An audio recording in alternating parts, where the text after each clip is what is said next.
গঙ্গা লেখক শ্রী শান্তিরঞ্জন দে, পরিচালনা এবং নির্দেশনায় সেতু ও কমল।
সর্বনাশ হয়েছে খাঁ সাহেব।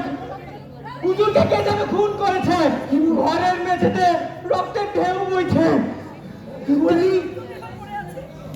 তার মধ্যে পড়ে আছে হুজুরের মৃতদেহ। আমজাদ, তুই এখনই বেগম সাহেবকে খবর দে। আমি দেখছি খুনিগুলো চিহ্ন মিলে গেল কিনা। ধূর তো এতটাই কোনো চিহ্ন রেখে যায়নি খাঁ সাহেব। দেখি ইলিয়াস, তুমি? আমি আমার ঘরে বসে বাংলার অতীত ইতিহাস সম্বন্ধে একটা হাতে লেখা পুঁথি পাঠ করছিলাম। হঠাৎ শুনতে পেলাম একটা তীব্র আর্তনাদ। হ্যাঁ হ্যাঁ, সেই আন্দোলন শুনে আমারও ঘুম ভেঙে গেল। এই আত্মস্বর লক্ষ্য করে আমি ছুটে গেলাম প্রভু আলাউদ্দিন মোবারক শাহর বিশ্রাম কক্ষে। হ্যাঁ, তারপর দেখলাম কক্ষের দরজা উন্মুক্ত, কক্ষ অন্ধকারাচ্ছন্ন।